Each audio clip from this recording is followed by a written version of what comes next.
star LeBron James is sidelined to start the season. The team announced yesterday that he has sciatica on his right side and will be reevaluated in 3 to 4 weeks. Again, note that this is reevaluated, not playing in 3 to 4 weeks. And when asked when James could return, head coach JJ Redick said, quote, he is on his own timeline. So LeBron will be missing his team season opener. This is a first for him in his career. His 22 team season openers played, they are the most in NBA history. As we say hello to our senior insider, Shams Charania, who's here with more insight. Shams, what more can you tell us about when this injury actually occurred? Malika, my understanding is this injury for LeBron, this nerve issue, first occurred in late July, early August during an on-court workout. So it's now 2.5 months and counting that he's had to deal with it and manage it. So even before the Lakers media day on September 29th and the start of training camp, I'm told LeBron James had not done much basketball for well over a month prior to that. So it hasn't been a normal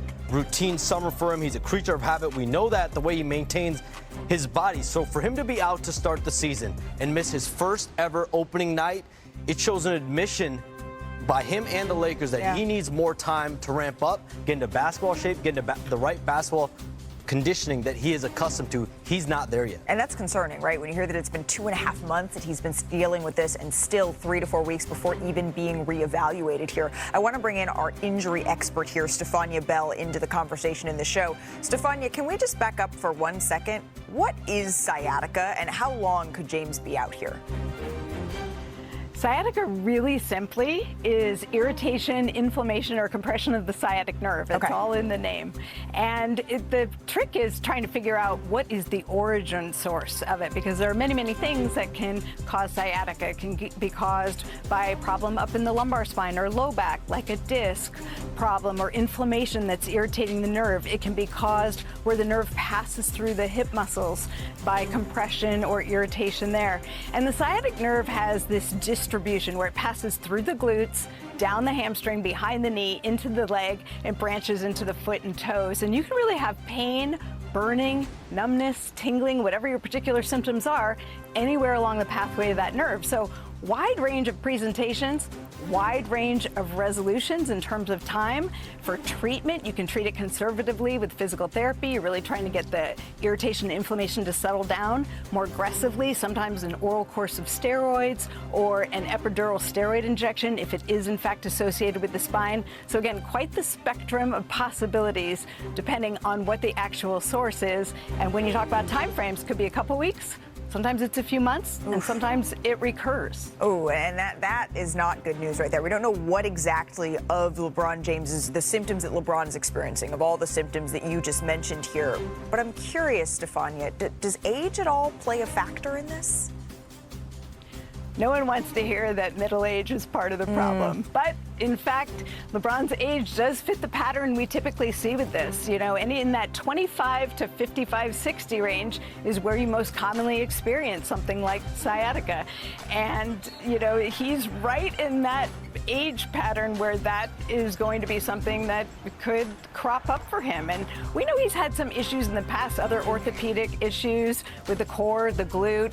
Maybe there's something going on with his low back. That would be normal. We call it age-related degenerative changes, and while that sounds drastic, it's just part of aging. And certainly as an athlete who's played at the level he has for years, you expect to see some age-related changes. So age not the only reason, but it can certainly impact why it's presenting and also how long it takes to recover. Well, I'm looking at all of these high-flying highlights here of LeBron James, and I think, yes, you're saying all of these things are quote-unquote normal for this age group, but when you've seen someone perform at a superhuman level for so many years, it's still a little bit unnerving to hear about these issues that he's having as he's working to enter his 23rd season here. Stefania Bell, thank you so much for your time and explaining to us all of that here on NBA Today. If y'all are wondering what the Lakers look like with and without LeBron James, here it is. Since 2018-19, when he joined the Lakers, LA is 248 and 171 with LeBron James on the court. Off the court, 56 and 78. I take this with a grain of salt because remember, Luka wasn't here for a whole lot of those games. But now let's welcome in our senior writers, Brian Windhorst, NBA champ Kendrick Perkins, into this conversation. Brian, I'm going to start with you here. Just your reaction to seeing this news as well.